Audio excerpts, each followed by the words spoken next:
Escucha este dato. En el primer trimestre del año pasado, la Administración Central, es decir, el Estado Nacional, recaudó el equivalente al 3,8% del PIB y tuvo un déficit de 4 décimas del PIB. En el primer trimestre de este año, recaudó más, el 4% del PIB en total.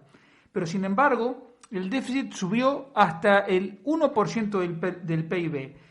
Por lo tanto, es falso que haya déficit fiscal porque no hay dinero. Hay déficit porque no saben o no quieren gestionar. Empezamos.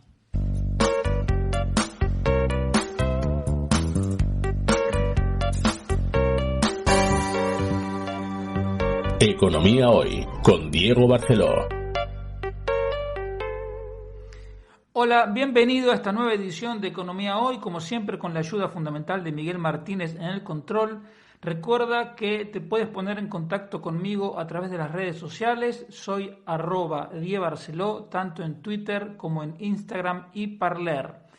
Y en Facebook, YouTube, LinkedIn y Telegram me encuentras por Barceló y Asociados. Recuerda que te puedes suscribir gratuitamente en el canal de Telegram Barceló y Asociados para recibir todos los artículos que publico. Y también puedes encontrarnos en nuestra página de Facebook de Radio Intereconomía Asturias. Y finalmente también me puedes encontrar en la página web Economía Espanola con N, economiaespanola.net. El primer comentario que merece la pena hacer hoy es el de los resultados de las elecciones autonómicas de Madrid, sobre todo por las repercusiones que puede tener para el conjunto de la economía nacional y cuyas consecuencias se están recién empezando a desarrollar. Mi primera lectura es que la gente no es tonta. ¿Por qué digo esto? Porque la gente advirtió que había un peligro real de que esta izquierda radicalizada que ha tomado el control del PSOE y la extrema izquierda que representan Podemos y Más Madrid, es decir, los enemigos de la libertad, tomaran el gobierno, tuvieran la posibilidad de gobernar. Y frente a eso, la gente salió a votar masivamente y la participación dio un salto de 12 puntos porcentuales, de 64% hace 2 años a más del 76% ahora. Y eso es el efecto del temor a perder la libertad. Y por eso es muy saludable. También digo que la gente no es tonta porque no se creyó todas las operaciones y manipulaciones, ni amenazas, ni amedrentaciones que hubo a lo largo de la campaña, y entonces la gente supo diferenciar la paja del trigo y no se creyó las calumnias de los insultos que en general daba la extrema izquierda a los candidatos que no eran de esa orientación. El segundo punto es que Pablo Iglesias transformó Unidas Podemos en Huidas Podemos.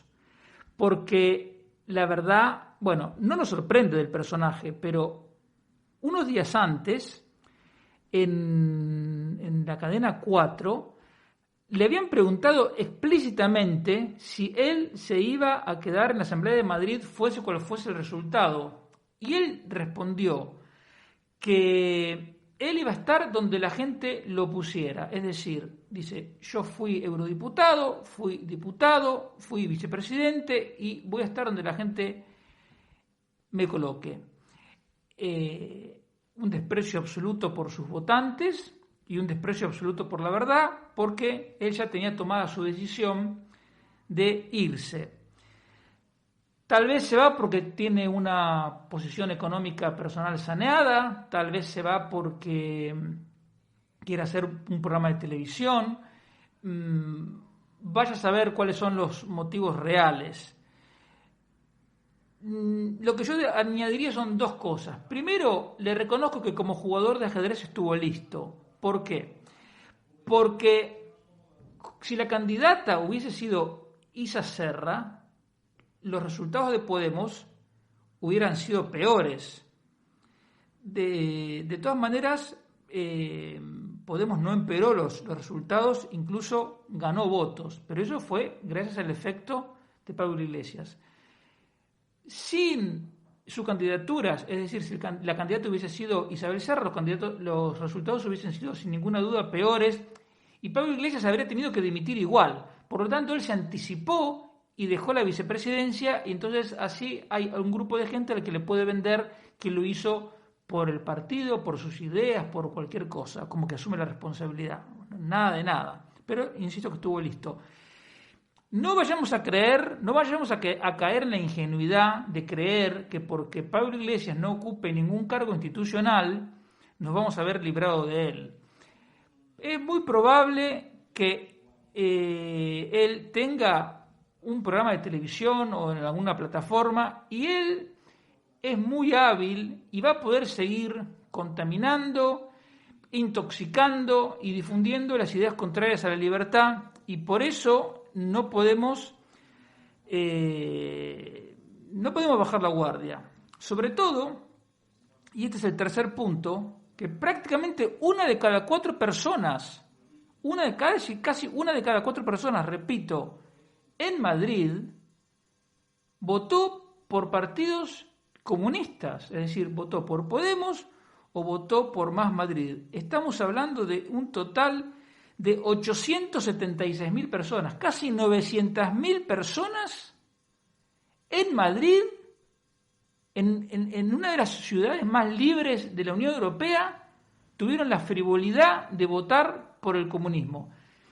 A ver, no es que haya 900.000 comunistas en Madrid. Lo que ocurre es que esta gente es suficientemente inteligente como para no presentarse como comunistas, aunque hubo una entrevista en la radio en la que le preguntaron a Pablo Iglesias, ¿comunismo o libertad? Y él respondió, comunismo, ¿qué cojones? Palabras textuales. Pero los votos de Más Madrid, que fueron más de 600.000, es un conjunto de gente, algunos creen, muy poquitos serán comunistas, porque insisto, no hay 900.000 comunistas, sino, si hubiese 900.000 comunistas en Madrid, hasta la estética de la ciudad sería distinta. Lo que hay es alguna gente que, digamos, bien intencionada, pero ingenua, que cree que el partido de Errejón está por la libertad, por la igualdad, por el medio ambiente, por los animales. Nada de eso. El proyecto de Íñigo Errejón es el proyecto de Venezuela y ya sabemos cómo están ahí. Y no es que lo diga yo o que me lo imagine. Ahí tienen en YouTube los vídeos de Íñigo Errejón diciendo Chávez vive, la lucha sigue. Entonces, bueno. Entonces, por eso digo que hay gente, que hay mucha gente que está engañada sobre la verdadera naturaleza del proyecto de Podemos y de el partido de Errejón. Y por eso digo que hay que tener cuidado porque Pablo Iglesias desde cualquier medio de comunicación va a poder seguir alimentando esa confusión. En cualquier caso, la parte positiva de todo esto es que yo no creo que Más Madrid sea capaz de recoger los restos de Podemos. Primero porque parece que Podemos va a quedar en manos de Ione Belarra, que es una persona a la cual la gente ni siquiera le pone cara, y de Irene Montero. Entonces, con ese liderazgo es muy difícil que eso permanezca unido. Y aunque haya una desbandada previsible hacia Más Madrid, tampoco Íñigo Errejón hay ningún motivo para pensar que es el líder que va a poder aglutinar a todas esas corrientes diversas que confluyen en el comunismo español. Por lo tanto, el mejor escenario, no quiero caer en ingenuidad yo, pero digamos, es probable que ese movimiento empiece a autodisolverse. El verdadero responsable de toda esta situación es Pedro Sánchez, que quiso obtener los gobiernos de Madrid, Murcia, Andalucía y Castilla y León con mociones de censura, que es como a él se le da bien llegar al poder, y la operación no pudo haberle salido peor. Incluso cayó al tercer lugar. O sea, el PSOE de Madrid perdió casi 300.000 votos. Entonces, en un país normal, una persona como Pedro Sánchez o bien dimitiría o bien adelantaría las elecciones. Pero ya sabemos que España es diferente y sobre todo es diferente Sánchez, porque hace como que la cosa no va con él.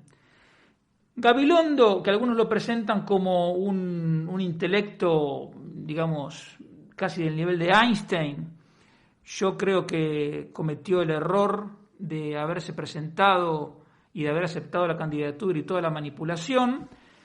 Lo ha pagado con su salud porque no tengo las últimas noticias, pero tuvo una arritmia que probablemente se deba al estrés y ojalá se recupere pronto. Y habla bien de él que haya tenido esa descomposición porque quiere decir que la pasó mal. Entonces, digamos, eso habla bien de él. Los que aceptan los dictados del sanchismo sin siquiera sentirse mal, esa gente es más preocupante y hace más daño. Otra que tendría que dimitir, pero bueno, hace rato que ya tendría que haber dimitido, pero que en realidad a esta altura da igual si dimite o no, es Inés Arrimadas. ¿Cómo puede ser que un partido tiene 26 diputados en la Asamblea de Madrid, pasa a 0, en el interín pierde 500.000 votos y no dimite? Bueno, es algo realmente increíble.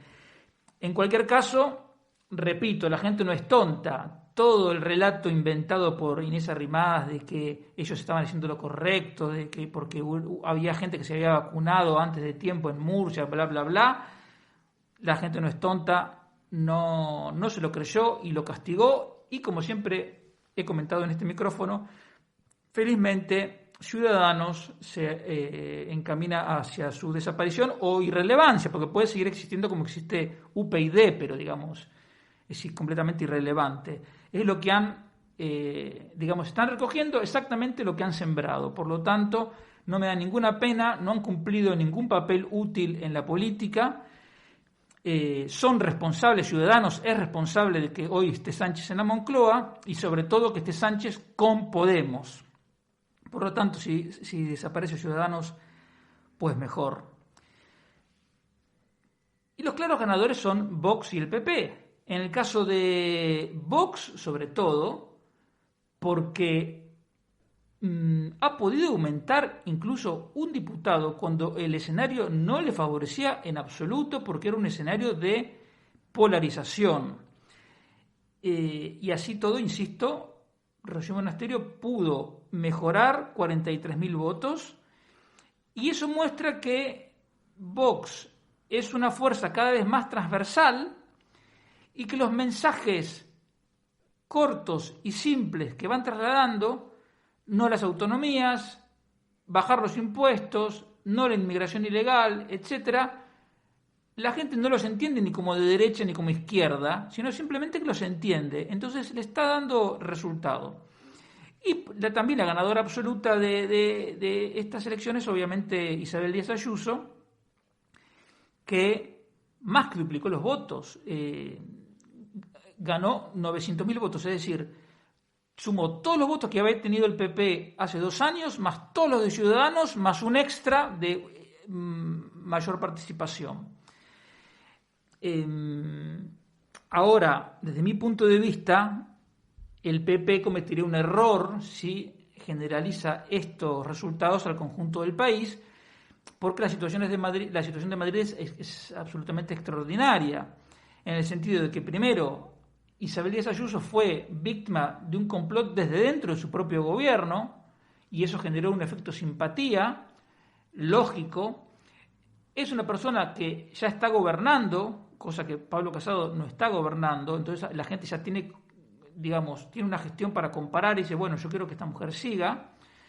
Tiene el apoyo, sobrevenido de los hosteleros y de toda la gente de los sectores a los que le ha permitido seguir trabajando, y todo eso no es replicable al resto de España. Por lo tanto, yo creo que el PP, evidentemente sale reforzado, pero tampoco tendrían que exagerar en la interpretación de estos resultados y queda claro que el PP sin Vox no va a poder gobernar en ningún lado, ni siquiera en Madrid podría gobernar, pero si no hay acuerdo podrían no poder aprobar ninguna ley.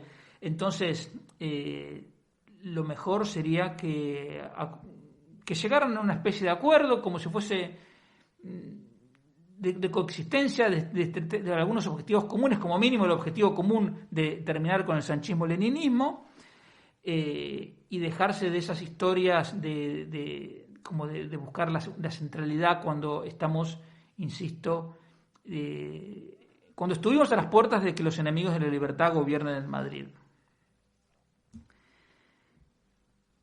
Los datos de afiliación a la Seguridad Social y paro registrado de abril no se pueden entender si no tenemos en cuenta algo que ya he comentado, que es el efecto base de comparación. En abril del año pasado, la economía estaba paralizada por el confinamiento domiciliario. Y abril de 2021 ha sido una media normalidad, como la llamo yo. Y por lo tanto, si tú comparas media normalidad con una economía paralizada, los datos evidentemente que te van a dar mejor, lógico. Si tú comparas una tienda que está abierta cuando está de vacaciones, y evidentemente cuando está abierta algo vende y cuando está de vacaciones no vende nada. Bueno. Entonces tienes que distinguir eso porque son variaciones porcentuales que serían, digamos, que en una situación normal se interpretarían como una economía en crecimiento. Y este no es lamentablemente el caso. Si tú comparas abril con abril, encuentras que hay casi 600.000 ocupados más. Casi 600.000 más, que es más de un 3% de crecimiento. Y eso rompe una racha de 14 caídas consecutivas, pero, ojo, el primer punto que hay que tener en cuenta es que el número de empleados públicos en este mismo periodo ha subido más de un 7%, son 182.000 más, ¿sí? 4 de cada 5 nuevos empleados públicos lo contrataron las autonomías.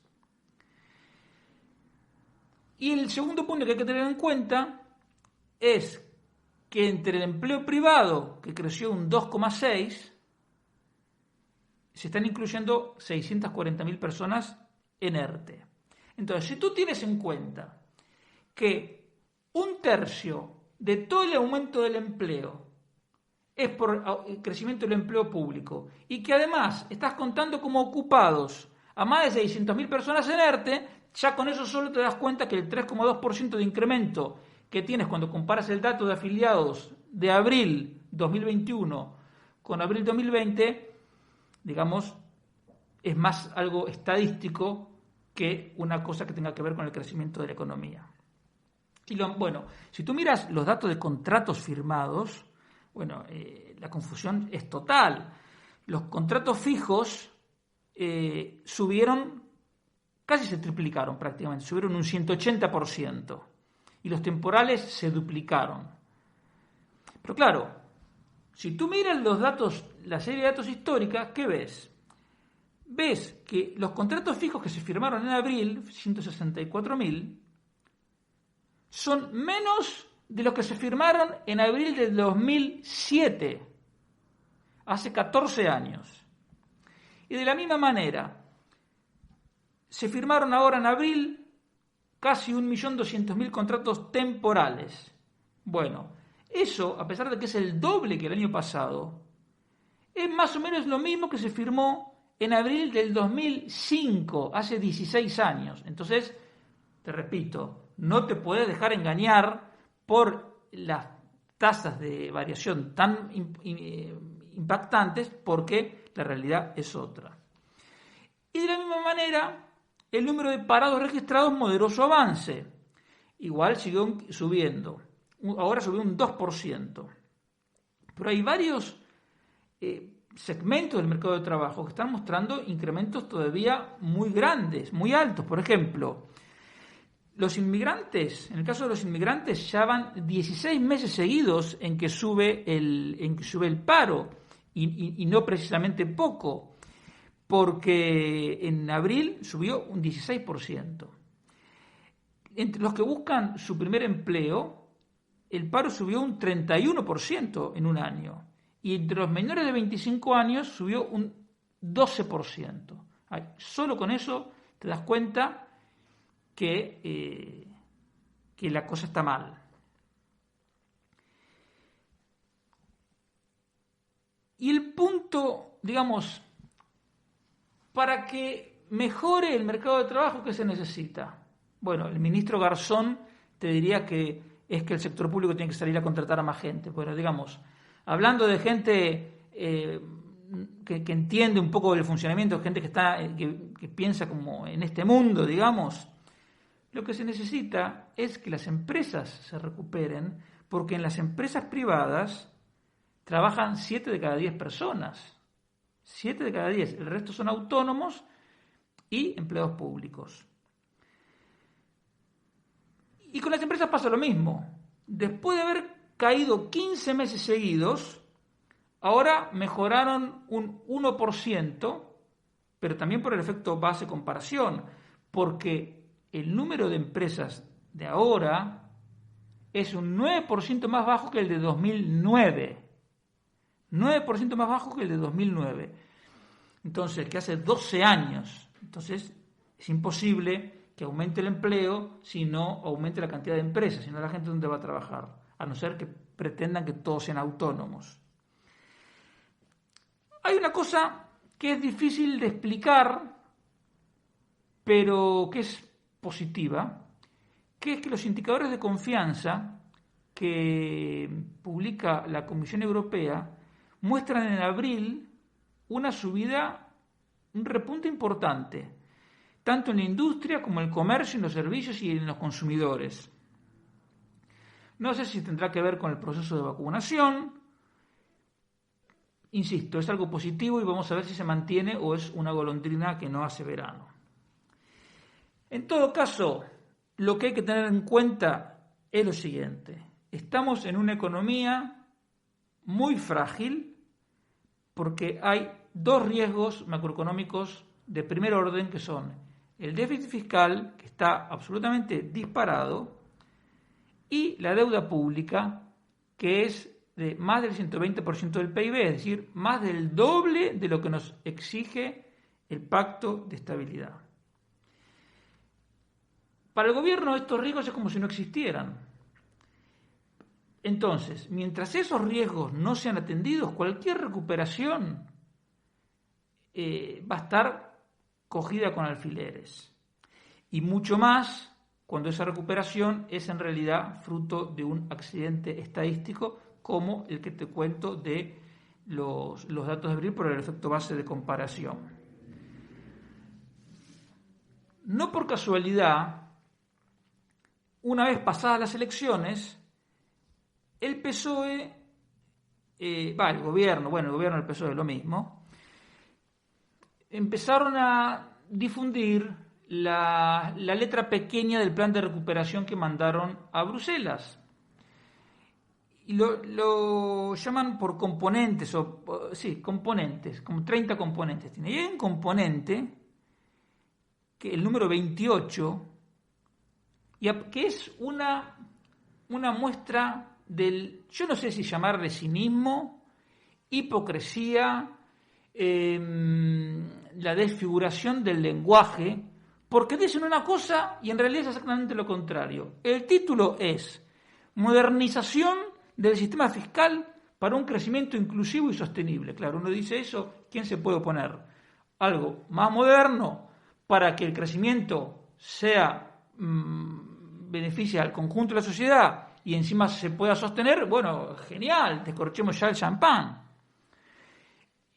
Y dicen además, adaptación del sistema impositivo a la realidad del siglo XXI. Bueno, eso ya es un poco más debatible porque la realidad del siglo XXI es una cosa para Sánchez, otra cosa para mí, otra cosa para ti. Bueno, pero cuando tú te pones a leer, es que parece parece un monólogo del show de la comedia, porque hablan de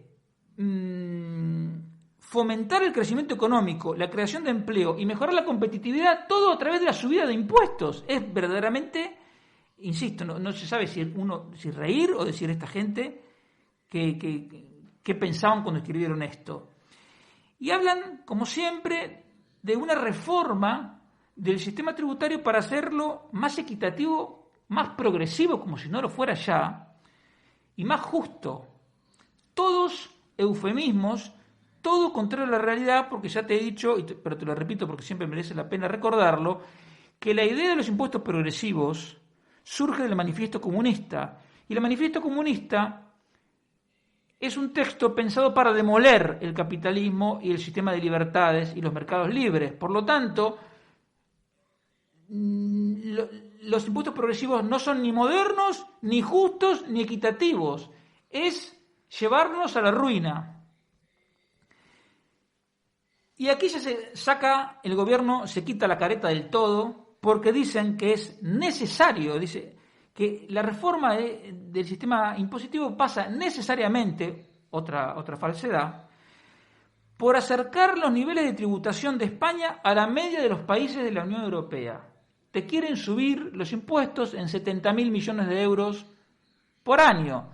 Por lo tanto, tienen que sacar dinero de todos los sitios. Y por eso, este gobierno, que ya creó la tasa Google, ya creó la tasa Tobin, que ya se están pagando, que ya te redujo la aportación a los planes de pensiones, que ya te está haciendo pagar más caro los seguros, que ya aumentó en 2 puntos el IRPF para las rentas de más de 300.000 euros, que ya aumentó el impuesto al diésel, ese mismo gobierno tiene planeado una retahíla de aumentos impositivos hasta el 2024.